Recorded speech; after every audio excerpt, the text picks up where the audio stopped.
안녕하세요. 작가 문학에 대해 소개하는 써니즈입니다. 유익하시다면 구독과 좋아요 눌러주세요. 오늘의 문학은 천일야화의 그리스인 왕과 의원 두반 이야기입니다. 페르시아의 주만 지방에 그리스 출신의 왕이 있었어. 이 왕은 심한 나병에 걸려 있었는데 시의들이 그를 고치기 위해 아는 치료법을 모두 썼지만 효험이 없었지. 그들로선 처방을 내려야 할지 몰라서 손을 놓고 있었는데 의학에 능통한 두반이란 의원이 왕이 사는 도시에 도착했어. 두반은 그리스어, 페르시아어, 터키어, 아랍어 등 각종 의서에 통달한 사람이었지. 또한 철학의 조예가 깊을 뿐 아니라 갖가지 약초와 약품의 좋고 나쁜 효과들을 줄줄이 꿰고 있었어. 왕이 병에 걸려 있으며 의원들이 모두 두 손 들고 있다는 사실을 알게 되자 그는 단정한 옷으로 입고 입궐에 왕을 만나게 해달라고 요청했지. 폐하, 모든 의원들이 폐하의 나병을 치료하는 데 실패했다고 들었습니다.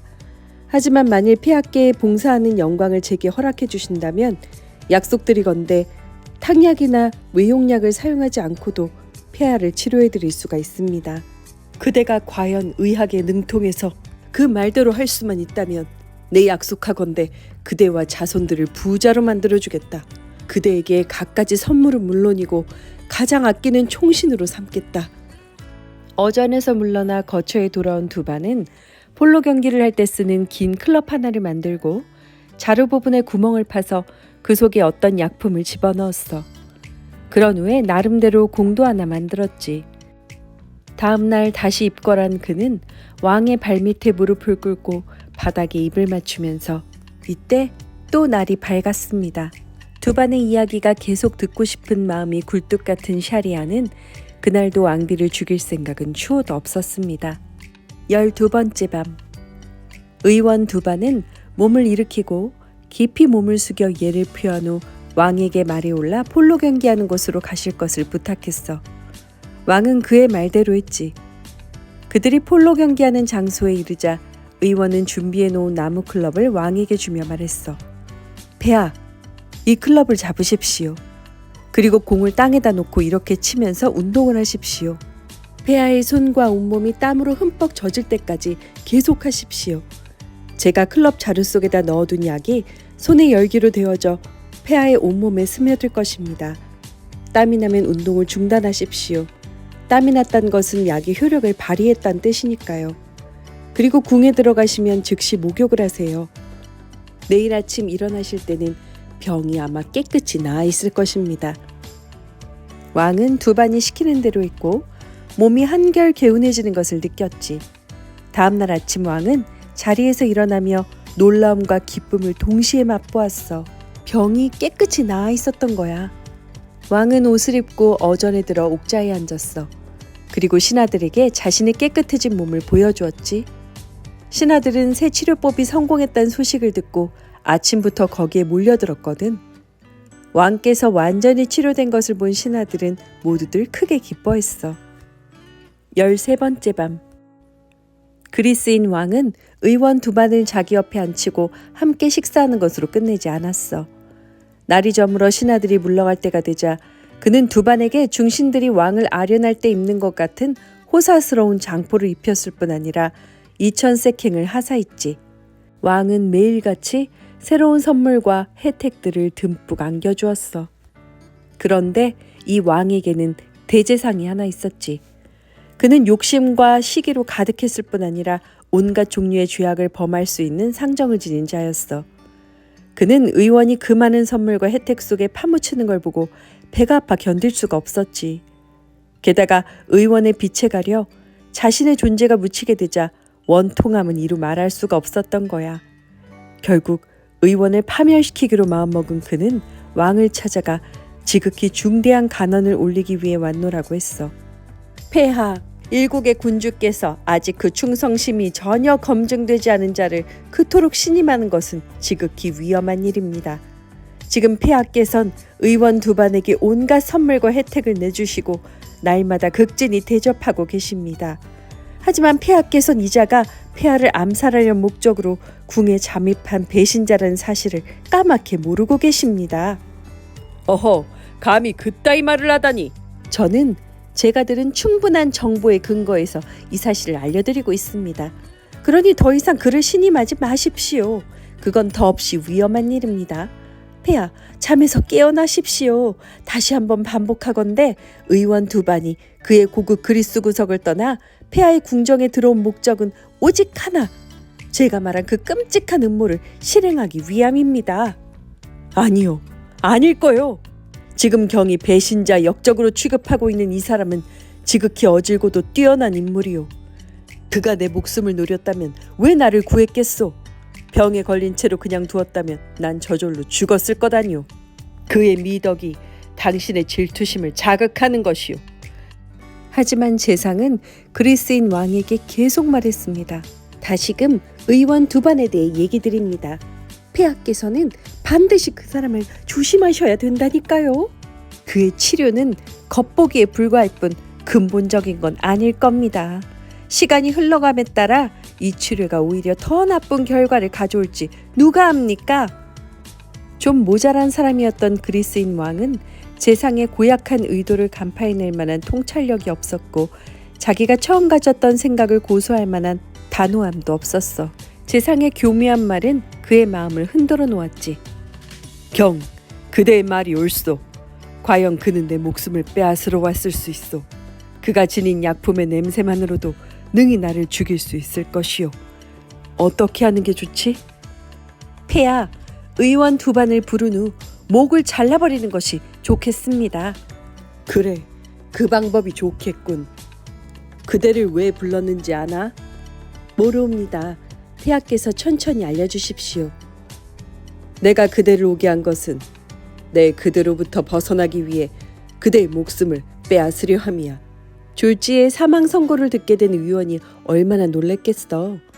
폐하, 대체 무엇 때문에 소인을 죽이시려는 겁니까?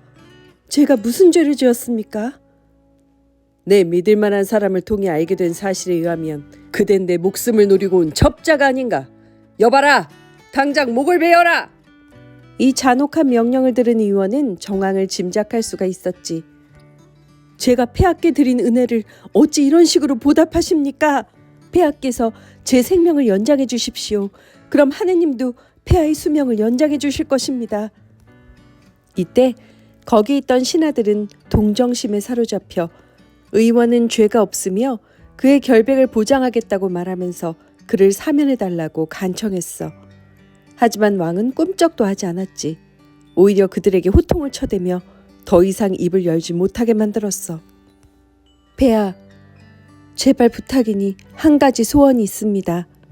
죽기 전에 제 장지를 마련하고 가족들에게 작별 인사를 하고 가난한 사람들에게 적선을 하고 제 책들을 유익하게 사용할 수 있는 사람들에게 물려줄 수 있게끔 잠시만 풀어주십시오. 제 책들 중에는 폐하께 드리고 싶은 것도 한 권 있습니다. 그것은 폐하의 보물창고에 소중히 보관할 가치가 있는 매우 귀중한 책이옵니다. 왜 그것이 그토록 귀중한 물건인가? 폐하, 이 책 안에는 신기한 것들이 무수히 담겨있기 때문입니다. 가장 중요한 것을 알려드리자면 제 목이 잘려나간 후에 폐하께서는 친히 이 책의 6장을 넘기신 후 왼쪽 페이지 3번째 행을 읽으시옵소서. 그러면 잘린 제 머리가 폐하의 모든 질문에 대답할 것입니다. 호기심이 발동한 왕은 의원의 처형을 다음 날로 미뤄주었고 엄중한 감시를 붙여 그를 집으로 돌려보냈지. 집에 돌아온 의원은 신변을 정리했어. 그 사이에 그가 죽은 다음 엄청난 기적이 일어난다는 소문이 사방에 퍼져나가서 이를 보기 위해 재상, 왕조, 근위대 장교 등 궁의 모든 신하들이 아련실에 모여들었지. 곧 의원 두반이 아련실에 나타났어. 그는 두꺼운 책 한 권을 들고 옥좌 아래로 걸어갔지. 거기서 그는 대야 하나를 가져오게 한 후 책을 썼던 보자기를 풀어서 그 위에 펼쳐놓았어. 그리고 책을 왕에게 주면서 폐하, 이 책을 받아주십시오. 그리고 제 목이 잘리는 즉시 명령을 내려 머리를 대야 속 보자기 위에 얹어놓게 하십시오. 머리가 그 위에 놓이는 즉시 출혈이 멈출 것입니다. 그리고 폐하께선 책을 펼치십시오. 그럼 제 머리가 폐하의 모든 질문에 답변을 할 것입니다. 하지만 폐하, 다시 한 번 더 폐하의 자비를 호소합니다. 제발 다시 생각해 주시옵소서. 전 결백합니다. 죽고 난 후에 난 네 대가리가 말하는 것을 보기 위해서라도 너가 좀 죽어줬으면 한다. 형은 집행됐고 머리는 능숙한 솜씨로 잘려 그대로 대야 속으로 굴러 떨어졌고, 그렇게 머리가 보자기 위에 놓이자마자 출혈이 멈췄어. 이때 왕을 비롯한 모든 사람들은 경악할 일이 벌어졌지. 잘린 머리에 눈이 떠지더니 이렇게 말하는 게 아니겠어? 폐하, 책을 펼치십시오. 왕은 책을 펼쳤어. 하지만 첫째 장과 둘째 장은 마치 풀로 붙인 듯이 달라붙어 있어서 왕은 책장을 넘기기 위해 손가락을 입에 대어 침을 묻혀야만 했지. 그렇게 6장까지 넘겼지만 거기엔 아무런 글씨가 없었어. 의원! 왕은 머리에게 말했지. 여기엔 아무 글씨가 없는데? 몇 장 더 넘기십시오. 머리가 다시 말했어. 왕은 손가락을 연신 입으로 갖다 대 침을 묻혀 책장을 넘겼지. 그때 책의 각 장에 스며들어 있던 독이 효력을 발휘했고 왕은 갑자기 머리가 핑 도는 것을 느꼈어. 곧 시야가 흐릿해졌고 왕은 크게 경련하며 그대로 옥자 아래로 굴러 떨어졌지. 폭군아, 똑똑히 봐라. 권력을 남용해서 무고한 사람을 죽이는 군주들의 말로가 어떠한지를.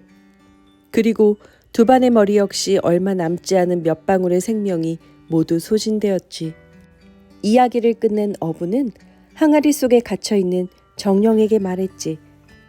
만일 그리스인 왕이 의원의 목숨을 살려줬다면 하느님도 그의 목숨을 살려줬을 거야. 하지만 의원이 그렇게 간곡하게 애원해도 그는 콧방귀만 꼈고, 그래서 하느님의 벌을 받은 거지. 정령 이놈아, 그건 너도 마찬가지야. 내가 그렇게 애원할 때 조금만 마음을 돌려서 날 용서해줬다면 지금 난 네 놈의 처지를 불쌍하게 여겼을 거야. 하지만 네 놈은 내게 엄청난 은혜를 입었음에도 불구하고 날 죽이겠다고 고집을 꺾지 않았어.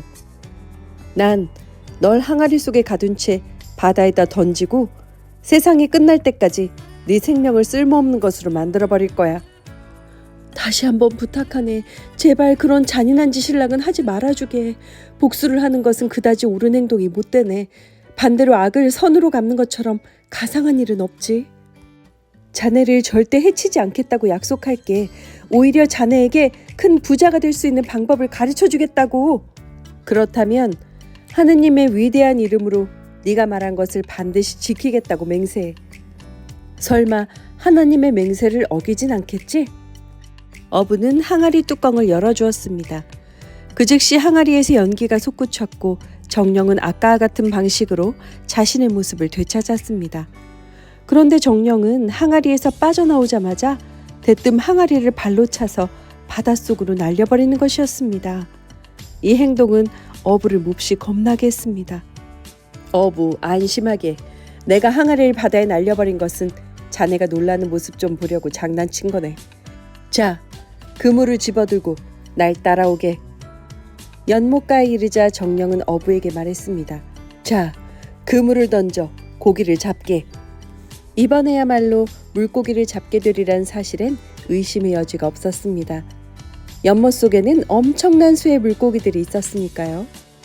그런데 이보다 더 어부를 놀라게 한 것은 물고기들은 흰색, 붉은색, 파란색, 노란색 등 4가지의 다른 색깔을 띠고 있었습니다. 어부는 그물을 던졌습니다. 당겨보니 거기에는 각기 다른 색깔의 물고기 4마리가 잡혀 있었습니다. 이처럼 신기한 것은 처음이라 어부는 물고기들을 이리저리 살피며 찬탄을 거듭했습니다. 이것들을 팔면 상당한 돈을 받을 수 있을 거라 생각하니 기쁨을 금할 수가 없었습니다. 이 물고기들을 가져다가 자네 나라의 술탄에게 보여주게. 그럼 자네는 평생 만져본 돈보다 더 많은 액수의 돈을 받게 될 거야. 자네는 매일 이 연못에 와서 고기를 잡아도 되네. 단 한 가지 경고하는데 하루에 한 번 이상 그물을 던져선 안 되네. 그렇지 않으면 자네에겐 불행이 찾아온다네. 어부는 술탄에게 물고기를 바치려고 궁으로 향했습니다. 물고기를 본 술탄은 너무나 놀라서 한 마리씩 주의 깊게 살펴보았습니다. 오랫동안 감탄하며 감상한 후 왕은 대제상에게 그리스의 황제가 내게 보내준 그 솜씨 좋은 여자 요리사에게 이 물고기들을 가져다 주시오. 이것들은 보기 좋은 만큼 맛도 훌륭할 것 같소. 재상은 직접 물고기들을 가져다 요리사에게 맡기며 자, 어떤 사람이 술탄께 바치는 물고기 4마리라네. 폐하의 상에 올릴 것이니 잘 요리하게. 이렇게 임무를 수행한 재상은 술탄에게 돌아왔습니다. 술탄은 재상에게 금화 400개를 어부에게 하사하라고 분부했고 그는 이행했습니다. 평생 그렇게 큰 돈을 만져본 적이 없는 어부는 꿈인지 생시인지 하는 심정이었습니다. 집에 돌아와 가족을 위해 돈을 쓰고 나서야 비로소 모든 것이 분명한 현실임을 느낄 수 있었습니다.